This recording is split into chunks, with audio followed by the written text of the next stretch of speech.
안녕하세요. 영수실 채널 이윤창 전문 상담사입니다. 배우자 외도를 처음 겪는 순간 우리는 자동적으로 비슷한 생각 속으로 빨려 들어가게 됩니다. 어떻게 이런 식으로 나를 배신할 수 있었는지, 왜 하필 나 아닌 그 사람이었는지 갑자기 세상에 홀로 된 것 같은 상실감 위로 분노와 우울이 한꺼번에 덮쳐오지요. 새벽에 자는 배우자를 본능적으로 깨워 붙잡고 대답을 요구하기 시작해요. 예상 밖의 사고 앞에 이성을 챙길 틈도 없이 몸과 감정이 먼저 반응하게 되는 것입니다. 진짜 이유를 알고 싶었을 뿐이었어요. 이게 도대체 뭔지 대답을 들어야만 해. 끝내더라도 이게 뭔지 진심으로 한 번쯤은 대화해 봐야 하는 거 아닐까. 외도를 처음 겪는 사람에게는 상황을 따져 물으며 이해하고 싶은 게 너무 자연스럽고 당연한 반응이겠죠. 하지만 그 뒤에 몰아치는 현실의 풍파를 온몸으로 겪고 마음이 몇 번이고 무너지고 나서야 이건 내가 생각했던 방식으로 흘러가는 문제가 아니었구나 라는 사실을 뒤늦게 깨닫게 됩니다. 이상하게도 우리의 마음은 상황에서 한 발 물러나 문제를 해결해 보려 하기보다 오히려 더 깊이 매달리며 현실과 감정을 분간하지 못하게 됩니다. 그러지 말아야 한다는 걸 알면서 무엇이라도 붙잡고 허우적거리다 보면 어느새 수렁 속으로 빠져있는 나를 발견하게 되지요.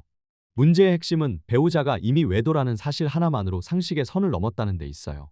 그런데도 우리는 여전히 배우자를 상식 안에서 움직일 사람으로 보고 있다는 점입니다.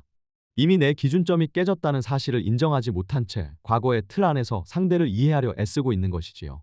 그래서 붙잡고 싸우고 매달리며 끝내 왜 그랬는지에 대한 답을 반드시 받아내고 싶다는 마음에 사로잡히게 되죠. 그런 이유로 진심으로 대화를 시도했다가 더 깊이 상처받게 됩니다. 상간자에게는 제대로 된 한마디 하지 못한 채 배우자만 붙들고 떠나지도 아무것도 손쓰지도 못한 상태로 그 자리에 주저앉아 무기력해지기 쉬워져요.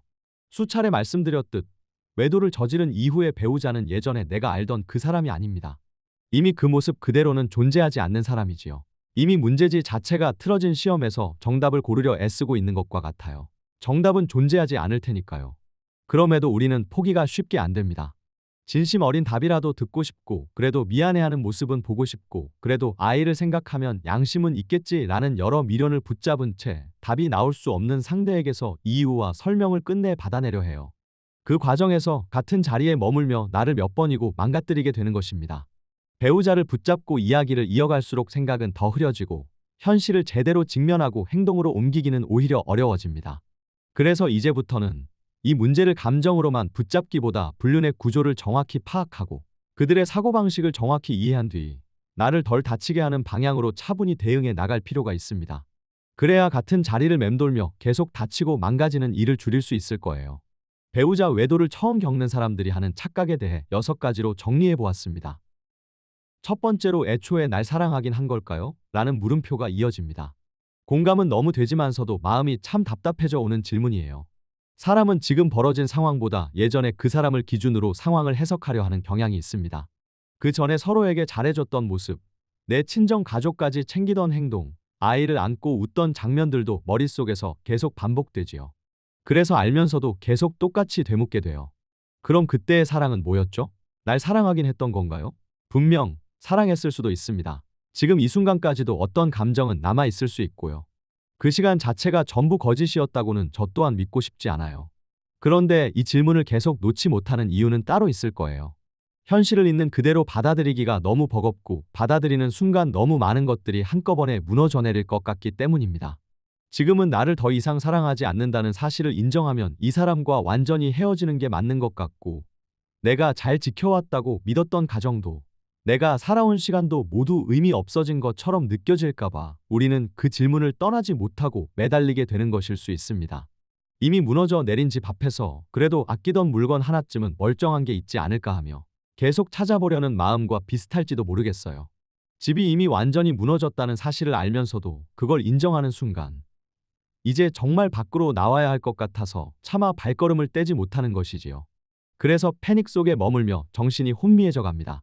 상간자라는 불법 거주민을 철거시키고 안에 남아있는 것부터 정리하거나 무너진 기둥을 다시 세울 생각까지는 아직 닿지 못한 채로요. 조금 잔인하게 들릴 수도 있겠지만 우리의 그 사랑은 100년 묵은 통나무 기둥처럼 삶을 떠받치며 오래 버텨주는 그런 사랑까지는 아니었던 겁니다.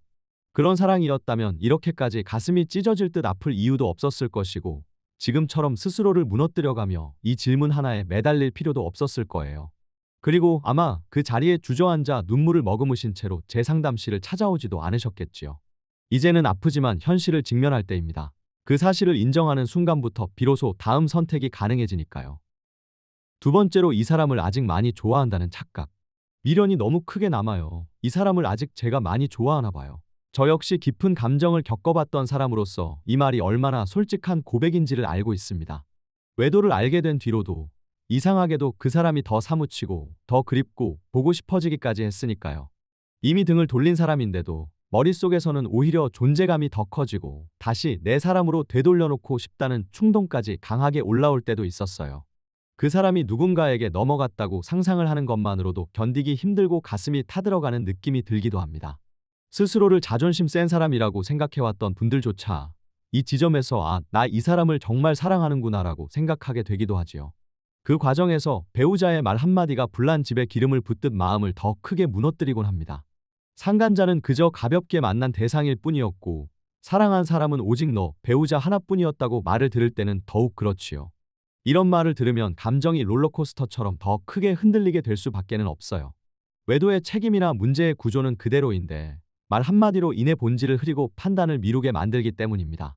추잡스럽고 괘씸한 말인 걸 알면서도 한편으로는 위안처럼 들려 다시 한번 휘청이게 되는 것이지요. 그래서 이렇게 말하게 됩니다. 미련이 너무 크게 남아서요. 하지만 미련이 크다고 해서 그게 곧 사랑이라는 뜻은 아니에요. 그만큼 자존감이 붕괴되었다는 것, 관계가 상처로 남았다는 의미에 가깝습니다. 불안해질 때, 마음이 툭 꺼질 때, 이 사람이 상간자와 함께 있을지 모른다는 불안한 촉이 스칠 때마다 반사적으로 그 사람을 떠올리거나 곁에 있어야만 잠시 숨이 돌아오는 관계. 이건 불안정한 관계의 의존의 감정을 진정시키는 상태에 가깝습니다. 떨어질 때마다 붙잡아 줄 존재를 필요로 하다 보니 집착이 사랑처럼 느껴지기도 하지요. 아침에 눈을 뜨자마자 카톡 프로필을 확인하고 인스타를 뒤져보고 그 사람의 말과 표정, 행동 하나하나에 하루의 감정이 좌우되는 상태. 이건 사랑이 아니라 관계 중독에 더 가깝습니다. 마음 정리가 되지 않는 건 이상한 일이 아니에요.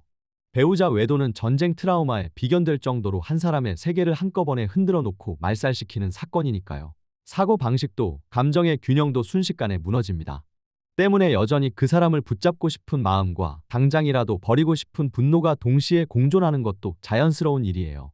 중요한 건 이 감정들을 억지로 없애려 애쓰는 것이 아니라 지금 올라오는 감정들이 앞으로 나를 살리는 방향의 감정인지 아니면 계속 나를 갉아먹는 감정인지를 하나씩 구분해 나가는 일이어야 합니다. 세 번째로 이 정도면 사과하지 않을까 하는 착각. 또 많은 분들이 이런 순진한 기대를 품게 됩니다. 제가 정말 이젠 죽겠어요. 제가 이젠 버틸 힘이 없어요. 이만큼 들켰으면 인정하고 반성하지 않을까요? 이 지점에 오신 분들 대부분은 이미 어느 정도의 정황 증거를 손에 쥐고 계세요. 그래서 더 힘듭니다. 증거를 들여다보고 있자니 우라가 치밀어 오르고 그동안 참고 버틴 시간이 너무 길어서 이 인간 앞에서 차분한 얼굴을 유지하는 것 자체가 숨을 참는 일처럼 느껴지기 때문이에요.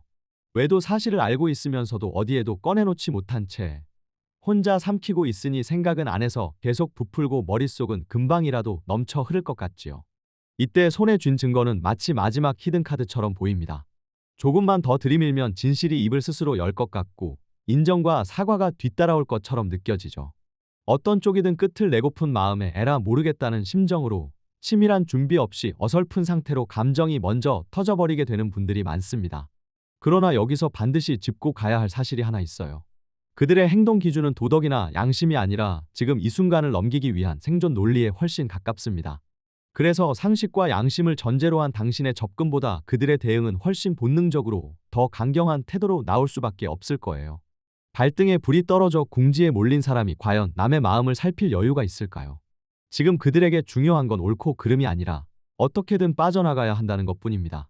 인정하는 순간 더 큰 사단이 나는 건 당연지사고 지금까지 유지해온 모든 것들이 무너질 수 있다는 걸 그들은 본능적으로 캐치하고 있어요. 상간자와의 관계는 끊기게 될 것이고 그 다음에 남는 건 평생 배우자에게 발목을 잡혀 비난과 통제 속에 묶일 수 있다는 두려움. 익숙했던 총각 생활을 청산해야 할지도 모른다는 공포가 그들을 더 집요하고 더 필사적으로 만들게 되는 것이지요. 그래서 아무리 수십 번 수만 번 물어봐도 그 질문이 자신의 생존을 직접적으로 위협하지 않는 한 그 입으로 실토하지는 않을 거예요. 오히려 피해자의 말투와 진심, 흔들리는 감정을 유심히 간을 보며 어디까지 알고 있는지, 지금은 어떻게 빠져나가야 할지를 그때그때 계산하기 시작할 테죠. 내가 진심으로 따질수록 드러나기보다 진실은 오히려 더 깊숙하고 은밀한 곳으로 숨어버리게 됩니다. 외도 문제는 대화로 설득하고 회유하고 따져서 해결되는 구조가 아닙니다. 그래서 외도 증거는 상대의 입으로부터 얻어내는 것이 아니라 내 손으로 확보해야 해요. 그 다음 단계로는 배우자가 머리를 굴려 도망치거나 변명할 시간과 여지를 주지 않는 것입니다. 배우자의 반응에 따라 움직여주는 것이 아니라 외도 증거를 모두 손에 쥔 상태에서 너의 행동에 따라 나는 어떻게 움직일지 이미 정해 두었다는 태도로 분명하게 행동하셔야 합니다.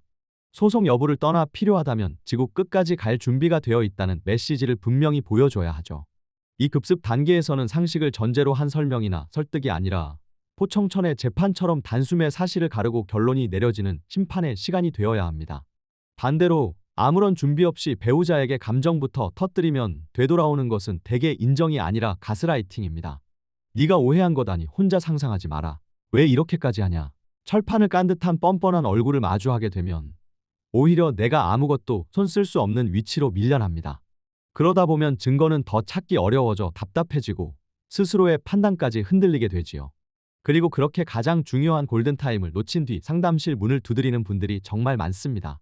그래서 배우자에게 터뜨리기 전에, 감정이 폭발하기 전에 먼저 문의를 주시기를 권합니다. 외도 대응은 분노로 인정사정 내지르는 주먹이 아니라 상대를 옴짝달싹 못하게 만드는 철침이어야 합니다. 그리고 그 한 수 지켜낸 사람만이 상처를 최소한으로 줄이고 다음 국면으로 넘어갈 수 있습니다. 네 번째로, 유체기의 희망 고문에 속지 마세요. 현실을 타개할 출구가 보이지 않을수록 취약해진 생각은 종종 막연한 미래에 매달리게 됩니다. 이혼하게 되면 그래도 다 주고 나간다던데요. 애들한테 미안해서라도 책임지지 않을까요? 라고요. 자녀를 생각한다면, 사람 새끼라면 최소한 그 정도는 하지 않을까 하는 아주 인간적인 기대가 생기기 마련입니다. 그리고 그렇게 하지 않으면 그때 가서 가만히 두지 않겠다는 마음까지 함께 생겨나죠. 하지만 이 지점에서 현실을 생각보다 훨씬 더 냉정하게 보실 필요가 있어요. 그렇게 책임감이 강한 사람이 가면을 쓰고 외도를 이어왔을 리도 없었을 겁니다. 더구나 서로 사랑하던 부부 사이에서도 이혼 과정에서 재산을 전부 내놓는 경우는 드물어요. 그 흔한 공동명의조차 끝까지 피하는 경우가 더 많죠. 그런데 외도까지 한 사람이 전 재산을 다 주고 아무 조건 없이 나간다. 지나가던 개가 웃을 일이기도 합니다. 밖에 상간자가 있고 이미 새 출발을 준비하고 있는 사람일수록 오히려 돈에 더 집착하는 경우가 많아요. 앞으로의 삶을 계산해 본다면 한 푼이라도 덜 주고 나가려고 애를 쓸 수밖에 없죠. 외도를 들키고 초반 협의 단계에서는 다 줄 테니까 이혼만 해줘, 몸만 나갈게라고 자신있게 말하던 인간이 막상 숙려기간에 들어가면 말은 180도로 전혀 달라집니다. 나 그럼 뭐 먹고 살아? 나 지금 회사 상황이 얼마나 힘든데. 여기에 외도 배우자의 부모, 주변 지인과 변호사, 그 돈을 왜 그년한테 주냐는 상간자의 말까지 더해지면 탄력을 받은 유체기의 태도는 오히려 더더욱 강경해져요. 그때부터 싸움의 초점은 재산을 어떻게 나누느냐의 문제가 아니라 너 아이들 핑계로 나 발목 잡지 말아라, 도대체 왜 내가 손해를 봐야 하느냐로 완전히 바뀌게 됩니다. 외도 배우자가 희생의 아이콘처럼 재산 다 주고 나가겠다고 말하는 경우는 양심의 표현이라기보다 협상 전략인 경우가 훨씬 많습니다. 일단 이혼에 먼저 도장 찍게 만들고 피해자가 문제를 해결하기 위해 적극적으로 대응하는 걸 늦추며 상간자 소송이나 법적 대응을 미루게 한 다음 숙려기간 안에서 말을 손바닥 뒤집듯 바꾸는 패턴은 현장에서 수없이 반복되어 왔습니다. 바람난 사람이 자녀에 대한 미안함이나 책임감이 커서 외도를 한 것은 아닐 테죠. 오히려 그 반대라는 사실이 외도라는 행동 자체로 이미 충분히 증명된 셈이에요. 그래서 막상 이혼을 정말 진행하려고 들면 그동안 숨겨왔던 말들이 하나둘 튀어나오기 시작합니다. 왜 내가 거기 살지도 않는데 관리비를 내야 하냐? 집 빨리 팔고 내 목부터 정리해줘. 그 돈으로 애 못 키우면 내가 키울 테니 네가 나가라. 보모 쓰면 되잖아. 그럼에도 정말 양심이 남아있다면, 상간자와 찐사랑이라면 다 내려놓고 지가 나가겠지라고 기대한다면 그 막연한 순진함은 또 하나의 덫이 됩니다. 바람난 사람에게 일말의 양심이 있기를 다시 기대하는 순간 상황의 주도권은 상대에게 넘어가게 돼요. 말이 번복되지 못하도록 그 이전의 현실적인 지렛대와 장치를 철저히 마련해 두는 일이 무엇보다 필요합니다. 그래야 상대의 말이 바뀔 때마다 목줄이 당겨지는 대로 움직이며 흔들리지 않게 되겠지요. 앞으로 언제까지 헤어질 거야, 어차피 정리하려던 참이었어 같은 말들도 본질은 같습니다. 모두 피해자를 붙잡아두기 위한 희망 고문일 뿐이에요. 다섯 번째로, 상간자의 배우자한테 알리면 끝나는 거 아닌가요? 상간자의 배우자에게 알리면 모든 문제가 한 큐에 정리될 것이라고 기대하시는 분들이 의외로 많습니다. 특히 오랜 시간 무기력하게 지내시는 분들일수록요. 상상 속에서 상대 배우자가 자기 집부터 단속하고 유책이도 같이 혼내주겠지. 이런 그림을 떠올리시는 거예요. 마치 누군가 대신 나서서 이 복잡한 상황을 깔끔하게 정리해 줄 것처럼 말입니다. 물론 알리는 그 자체가 불신의 씨앗을 뿌리고 관계를 흔드는 효과는 있을 수 있어요. 그 사실만 놓고 보면 완전히 의미 없다고만 할 수는 없어요. 하지만 문제는 그 이후 상대도 내 편일 것이라고 기대하는 순간 상황이 크게 어긋나기 시작한다는 데 있습니다. 겉으로 보면 상간자의 배우자도 나와 같은 외도 피해자처럼 보여요. 하지만 속사정은 전혀 다를 수 있죠. 나는 가정을 지키고 싶어서 이 사실을 붙잡고 있지만 상대 배우자는 이미 가정을 유지하는데 관심이 없을 수도 있고 오래전부터 마음이 떠나 있었을 수도 있지요. 겉으로만 부부의 형태를 유지하는 이른바 쇼윈도 부부인 경우도 적지 않고요. 상담 현장에서는 상대 배우자 역시 외도를 하고 있는 경우도 결코 드물지 않습니다. 이미 오래전에 깨져 사실상 막장인 가정들이 생각보다 훨씬 많다는 것이에요. 그래서 실제로 상대 배우자에게 이런 말을 듣고 돌아오시는 분들도 있습니다. 저희는 문제 없는데요. 당신 배우자는 당신이 알아서 잘 관리했어야죠. 어떤 경우에는 외도 사실을 알려준 내가 순식간에 가해자로 몰리기도 해요. 그걸 어떻게 아셨어요? 내가 말 들어보니 당신 유채기가 먼저 건드렸던데요. 내 배우자 건드리면 당신도 가만두지 않겠습니다. 증거 있나요? 있으면 일단 보내보세요. 증거 있으면 인정하겠습니다. 그렇게 요구에 응해 증거를 전달하면 이번에는 그 영상이나 사진을 들고 태도가 적반하장으로 돌변하는 경우도 적지 않습니다. 이거 정보통신법 위반입니다. 형사 고소 들어갈 거예요. 같은 외도라는 사실을 두고도 각자가 보고 싶은 현실은 완전히 다릅니다.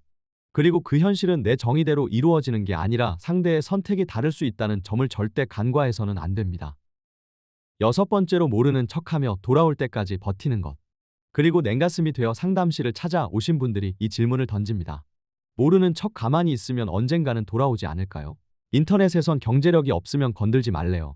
조용히 버티는 선택이 어쩌면 가장 강한 결정일 수도 있다고도 생각합니다. 상황에 따라 이미 심각하게 비뚤어져 버린 배우자의 문제를 바로잡기 어려운 현실이라면 자녀와 나를 위해 일정 기간 버텨야 하는 선택이 필요할 수도 있지요.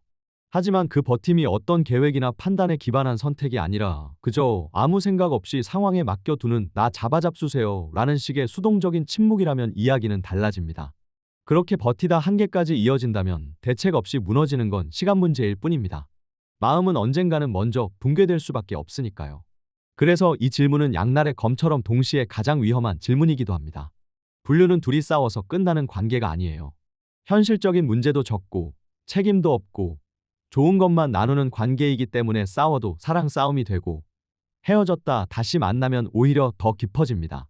헤어졌다 하더라도 부부 관계가 좋지 않을 때마다 그쪽으로 다시 기대려는 마음은 더 커질 수밖에 없죠. 내가 가만히 있는 동안에도 그 관계는 쉽게 식지 않습니다. 시간이 갈수록 정이 들고 여행을 다니며 추억이 쌓이고 미래를 이야기하게 되는 단계로 발전하게 돼요. 그래서 모르는 척을 선택하더라도 뒤에서는 반드시 준비가 필요합니다. 지금 그 관계가 어떤 성격의 관계인지, 어떤 속도로 어디까지 흘러가고 있는지를 냉정하게 살펴보셔야 합니다. 증거도 없이, 정보도 없이, 판단 기준도 없이 그저 시간에 맡기는 것은 가정을 더 위험하게 만드는 선택일 겁니다. 결국 남는 질문은 하나입니다. 그럼 나는 어떻게 해야 하나요? 어떤 선택이든 정말 다 괜찮습니다. 가정 유지든, 회복이든, 이혼을 선택하든 말입니다. 다만 한 가지 기준만은 분명해야 합니다. 그 선택이 그 사람의 편의를 위한 선택인지 아니면 나와 아이를 위한 선택인지 앞으로의 방향만큼은 반드시 확인하고 행동하셔야 한다는 것이에요. 그 방향을 정하고 그에 맞는 전략을 세우는 것, 바로 그래서 제가 여기 있는 겁니다. 홀로 순진한 질문 속에서 버티지 마세요. 배우자 외도는 마음으로 견디는 문제가 아니라 현실을 정확히 보고 대응해야 하는 문제입니다. 그래야 비로소 살 길이 열립니다.